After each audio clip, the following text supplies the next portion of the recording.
விஜய்க்கு அரசியல் தெரியல, ஸ்டாலினுக்காக பிரச்சாரம் செய்ய போறேன், ஒரே போடாக போட்ட எஸ்வி சேகர். நியூஸ் 10 தமிழ் நேயர்களுக்கு வணக்கம். இனி எப்போதுமே அருமை நண்பர் முதல்வர் மு.க. ஸ்டாலின் பின்னால் அணிவகுத்து நிற்பேன், அது எனது வாழ்நாள் கடமை. விஜய்க்கு அரசியல் தெரியவில்லை. திருச்சியில் வந்த கூட்டம் நாகையில் அவருக்கு வரவில்லை. சினிமாவில் கைத்தட்ட உதவும் வசனம் போல் மக்கள் மத்தியில் பேசுகிறார். வரும் தேர்தலில் திமுகவுக்கு ஆதரவாக பிரச்சாரம் மேற்கொள்வேன் என்று தலைமைச் செயலகத்தில் எஸ்வி சேகர் செய்தியாளர் சந்திப்பில் தெரிவித்துள்ளார். நாடக நடிகர், தமிழ்நாட்டின் முதல் தொலைக்காட்சி தொடர் தயாரிப்பாளர் எஸ்.வி. வெங்கட்ராமன் வசித்து வந்த தெருவிற்கு அவர் பெயர் இன்று வைக்கப்பட்டது. மந்தைவெளிப்பாக்கம் 5வது குறுக்கு தெருவிற்கு எஸ்.வி. வெங்கட்ராமன் தெரு என்ற பெயர் சூட்டப்பட்ட சாலைகளின் பெயர் பலகைகளை முதலமைச்சர் மு.க. ஸ்டாலின் இன்று காணொலி காட்சி வாயிலாக திறந்து வைத்தார். இந்நிகழ்வில் எஸ்.வி. வெங்கட்ராமன் குடும்பத்தினர் கலந்து கொண்டனர். அதனைத் தொடர்ந்து செய்தியாளர்களை சந்தித்த எஸ்.வி. வெங்கட்ராமன் மகனும் நடிகருமான எஸ்.வி. சேகர் பேசியதாவது: என்னுடைய நாடகத்திற்கு வந்து முதலமைச்சர் மு.க. ஸ்டாலின் பெருமை சேர்த்து எங்களை பாராட்டினார். அப்போது எனது தந்தையின் 100ஆண்டு விழா நடைபெற்றது. எனது தந்தைக்கு முதல்வர் நெருங்கிய நண்பராக இருந்தார். மேலும் எனது தந்தை 86,000 யூனிட் ரத்தம் கொடுத்துள்ளார். பல சமூக சேவைகளை செய்துள்ளார். அதனால் எங்கள் தந்தை வாழ்ந்த தெருவிற்கு அவரது பெயரை சூட்ட வேண்டும் என கோரிக்கை வைத்திருந்தோம். அதனை ஏற்று முதல்வர் அவர்கள் பெயர் பலகையை திறந்து வைத்தார். எங்கள் குடும்பத்திற்கு இது வாழ்நாள் கௌரவமாக உள்ளது. பொதுவாக கூறுவார்கள், திமுக குறிப்பிட்ட சமூகத்திற்கு எதிரானது என பேசுவார்கள். ஆனால் அது அரசியலாக பேசப்படும் வார்த்தை எனவும் கூறினார்.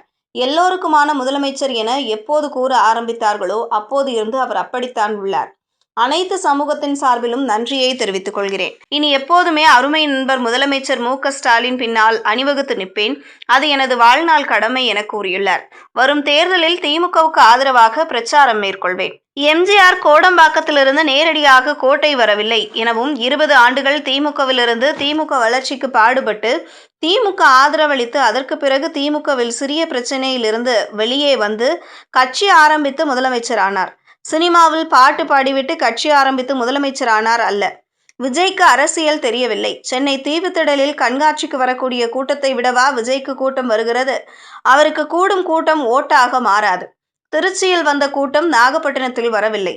மனப்பாடம் பண்ணி 3 நிமிடம் படிக்கிறார், அங்கிள் என்கிறார். இதெல்லாம் சினிமாவில் கைத்தட்ட உதவும் எனவும் விஜய்க்கு முதலில் மக்கள் தொடர்பு இருக்க வேண்டும். தொலைபேசி எண்ணை கொடுத்து மக்களுக்கு என்ன பிரச்சனை என கேட்க வேண்டும். எழுதி கொடுப்பவர் தவறாக எழுதி கொடுக்கிறார். விஜய் இன்னும் பக்குவப்பட வேண்டும் எனவும் விஜய்க்கு அரசியலில் வாய்ப்பு இருக்கிறது. ஆனால் இன்னும் 10, 15, 20 ஆண்டுகள் உழைக்க வேண்டும்.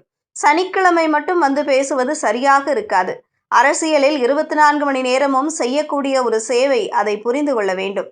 தற்போதுதான் வெளியே வந்து நின்று பேசுகிறார். விஜயை தவறாக பேச வேண்டிய அவசியம் இல்லை. ஆனால் அரசியல் என்பதும் தேர்தல் என்பதும் என்ன என்பதை 2026 தேர்தல் விஜய்க்கு புரிய வைக்கும் என எஸ்.வி. சேகர் தெரிவித்தார்.